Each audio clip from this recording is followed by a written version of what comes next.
Hello my dear students and dear friends, नमस्कार। मैं मुकेश सत्रावल आप सभी का ड्यूको अकेडमी पर स्वागत करता हूं। तो इस वीडियो में हम यहाँ डिस्कस करेंगे माध्यमिक शिक्षा बोर्ड राजस्थान अजमेर द्वारा नया जो सिलेबस है कक्षा 9 का सामाजिक विज्ञान का।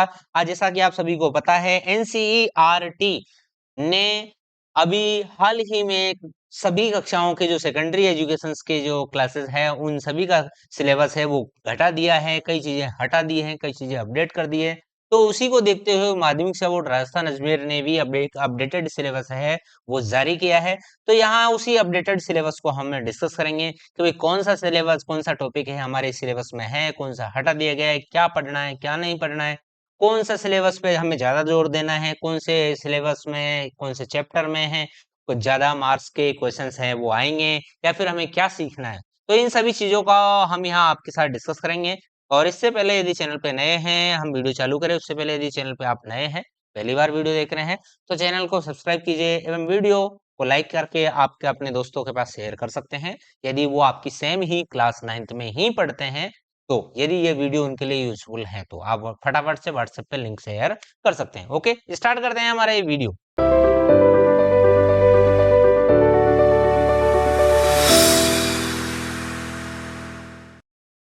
हाँ, तो देखिए यहाँ पर सामाजिक विज्ञान में भाई हमारी कई सारी जो बुक्स हैं वो चलती हैं, तो अलग अलग बुक्स का अलग अलग सिलेबस है ना। तो उस प्रकार हम यहाँ पर डिस्कस करेंगे। ओके, तो यह सामाजिक विज्ञान 08 हमारा कोड है, तो 3.25 घंटे के एग्जाम है, 100 घंटे का, सॉरी 100 अंकों का हमारा जो है प्रश्न पत्र है। ओके, पूर्णांक हमारे 100 होने वाले हैं। ओके, नेक्स्ट है, तो देखिए यहाँ पर हमारी जो फर्स्ट बुक है वो है भारत और समकालीन विश्व। तो भारत और समकालीन विश्व इसका मतलब है हम यहाँ पर कौन सा सिलेबस डिस्कस करेंगे, सबसे पहले हिस्ट्री का। तो हिस्ट्री में देखिए पहला हमारी यूनिट है इवेंट्स और प्रोसेसेस है। तो इसमें क्या क्या चीजें हैं, एक तो है फ्रेंच रिवॉल्यूशन। तो फ्रेंच रिवॉल्यूशन में इसकी क्रांति की शुरुआत है, फ्रांस में राजतंत्र का उन्मूलन और गणतंत्र की स्थापना है, क्या महिलाओं के लिए भी क्रांति हुई, दास प्रथा का उन्मूलन, क्रांति और रोजाना की जिंदगी। तो ये सभी जो हमारे इस चैप्टर के सब टॉपिक है वो हमें इसमें पढ़ने हैं। मान लो हमारी जो पुरानी बुक्स है उसमें कई सारे और सब टॉपिक्स है तो उनको हमें हटा देना है, उनको नहीं पढ़ना है। यदि आप पुरानी पुस्तक से पढ़ रहे हैं, पुरानी किताब आप काम में ले रहे हैं, तो आप ये देख लीजिए कि आपके चैप्टर फर्स्ट में ये सब टॉपिक है या इसके अलावा भी कुछ है। यदि इसके अलावा कुछ है तो उनको आप हटा देना है। ओके, अब देखते हैं हमारा चैप्टर नंबर 2। इसमें है socialism in Europe and Russian revolution, अर्थात यूरोप में समाजवाद और रूसी क्रांति।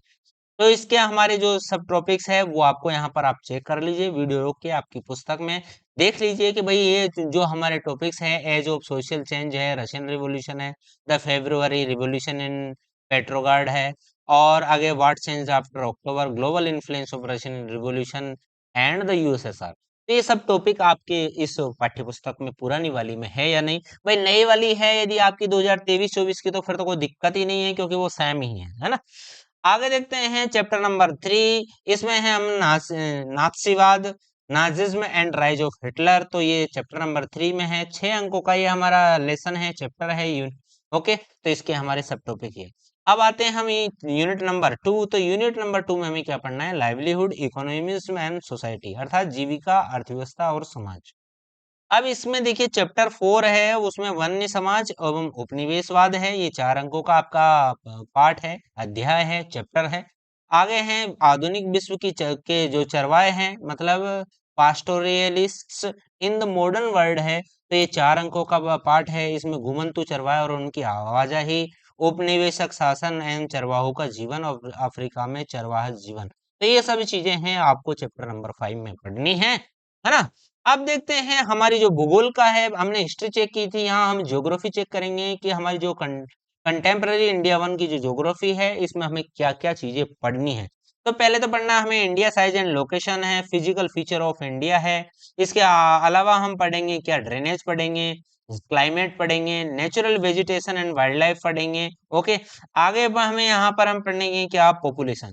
तो हम ये ज्योग्राफी ऑफ इंडिया मतलब इंडियन ज्योग्राफी के टोटल 6 टॉपिक्स है वो हमें पढ़ने हैं। तो ये टॉपिक्स को आप अच्छी तरीके से लर्न कर लीजिए, सीख लीजिए, कारण क्या है कि ये सब चीजें हैं, आपको नवी ही नहीं, आपने अब जैसा आप जानते हो कक्षा 6, 7, 8 में भी ये चीजें पढ़ी हैं, आपको 10वीं में भी पढ़नी है, 11वीं में भी, यदि आप आर्ट्स में ज्योग्राफी में इंटरेस्टेड रखते हैं तो आपको 11वीं 12वीं में भी पढ़नी है। और यदि आप वहां से साइंस सब्जेक्ट ले भी लेते हैं या फिर कुछ और कर जाते हैं और आप प्रशासनिक सेवाओं या कंपटीशन में जाते हैं तो आपको ये पढ़नी है।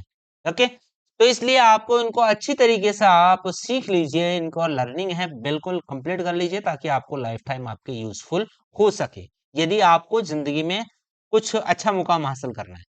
आगे देखते हैं, नेक्स्ट बुक है हमारी, क्या है, राजनीतिक विज्ञान है, पॉलिटिकल साइंस है। तो हमारी बुक का नाम है लोकतांत्रिक राजनीति 1, मतलब डेमोक्रेटिक पॉलिटिक्स। ओके, तो इसमें देखिए चैप्टर नंबर 1 है, वो है what is democracy and why democracy. तो लोकतंत्र है क्या और क्यों। आगे है कॉन्स्टिट्यूशनल डिजाइन, अर्थात संविधान का निर्माण है वो किस प्रकार हुआ वो। तो आपके सामने आप देख सकते हैं, इनके जो अंक है वो सामने अंकित है, आप देख सकते हैं कौन सा चैप्टर कितने अंकों का है। नेक्स्ट है चुनावी रणनीति, मतलब इलेक्टोरल पॉलिटिक्स है। तो इसमें हम 6 अंकों का हमारा ये चैप्टर है, इसमें election system of India, election in Indian democratic, election system of India और इलेक्शन इन इंडियन डेमोक्रेटिक, ये दो दो बार दे रखा है। ठीक है, तो ये चीजें हैं हमें पढ़नी है। आगे है संस्थाओं का कामकाज, मतलब वर्किंग ऑफ इंस्टीट्यूशंस। ओके, तो ये हमारा 5 अंकों का, आप देख सकते हैं कि इसमें संसद, राजनीतिक, कार्यपालिका, न्यायपालिका की हमें जानकारी होनी चाहिए। आगे है डेमोक्रेटिक राइट्स, अर्थात लोकतांत्रिक व्यवहार है। तो इसमें हमें क्या है, जीवन के लोकतंत्र में अधिकार, भारतीय जो संवैधानिक अधिकार है और अधिकारी को जो समय के अनुसार बढ़ता दायरा है, वो सब चीजें हमें देखनी है, और ये है 5 अंकों का। ठीक है, आप देखते हैं हमारा क्या इकोनॉमिक्स में हमें क्या पढ़ना है भाई, अर्थशास्त्र में हमें क्या पढ़ना है। पालमपुर गांव की कहानी है। तो ये पालमपुर ये पड़ता है दिल्ली में, और दिल्ली में ये पालमपुर किस प्रकार चेंज हो गया है, क्या यहाँ पर इसकी जो आर्थिक और कृषि की और गैर कृषि क्रियाएं हैं, वो सभी चीजें आप जानेंगे, और उससे ये जानेंगे कि कोई एक स्थान है उसकी इकोनॉमी किस प्रकार चलती है, कहाँ से पैसा आता है, कहाँ जाता है, क्यों आता है, क्यों, सबका जवाब आपको यहाँ पर मिलने वाला है। लेकिन ये जो चैप्टर है वो ओनली 3 नंबर का है। आगे देखते हैं, संसाधन के रूप में लोग, परिचय, पुरुषों एवं महिलाओं द्वारा आर्थिक क्रियाकलाप, जनसंख्या की गुणवत्ता, शिक्षा, स्वास्थ्य, बेरोजगारी का अर्थ और स्वरूप। तो ये हमें 5 अंकों का है। आप इंग्लिश मीडियम से हैं तो आप इससे समझ सकते हैं। नेक्स्ट है chapter number 3, poverty as challenges, अर्थात निर्धनता एक चुनौती। भाई आप जो वीडियो देख रहे हैं वो भी उनके घरों में भी आप जानते हैं कि ज्यादा पैसे वाले ज्यादातर है, जो मेरे व्यूअर्स है वो नहीं है ना। तो ज्यादातर गांव के जो स्टूडेंट्स हैं वो वीडियो पसंद उन्होंने अब तक किया है, अब सिटी के लोग भी है वो वीडियो पसंद करने लगे हैं। ओके, तो यहाँ पर देखिए ओवरव्यू है, 2 टिपिकल केसेस ऑफ पॉवर्टी है, अर्बन और रूरल केसेस है। तो वो सब चीजें हैं, टॉपिक है, वो आपको इसमें पढ़ना है चैप्टर नंबर 3 में। Next chapter number 4 is food security in India, अर्थात जैसे जैसे पॉपुलेशन बढ़ रही है लेकिन जमीन तो बढ़ नहीं रही है, तो उनका पेट कैसे भरेंगे। तो ये सब चीजें जानकारी है, उसको हमें यहाँ पर सीखनी है कि किस प्रकार है, मीनिंग ऑफ फूड सिक्योरिटी होती क्या है, बफर स्टॉक क्या होता है, पब्लिक डिस्ट्रीब्यूशन सिस्टम गवर्नमेंट ने क्यों कर रखा है ना, और role of cooperative in food security, अर्थात जो कोऑपरेटिव्स है, जो सहकारी समितियां हैं, उनका फूड सिक्योरिटी में क्या योगदान है। आप सभी जानते हैं बच्चों की कोरोना काल में किस प्रकार सरकार ने गरीब लोगों का पेट भरा है, तो उससे आपको ये पीडीएस सिस्टम, मतलब पब्लिक डिस्ट्रीब्यूशन सिस्टम है, उसका महत्व समझ में आ गया होगा। ओके, तो इस प्रकार है आपका ये जो सिलेबस है एसएसटी का, वो यहाँ पर कंप्लीट होता है। आपको ये हमारी वीडियो है कैसी लगी, कमेंट करके जरूर बताइए। Thank you very much. एक नई वीडियो में आपसे फिर हम रूबरू होते हैं, तब तक के लिए जय हिंद, वंदे मातरम।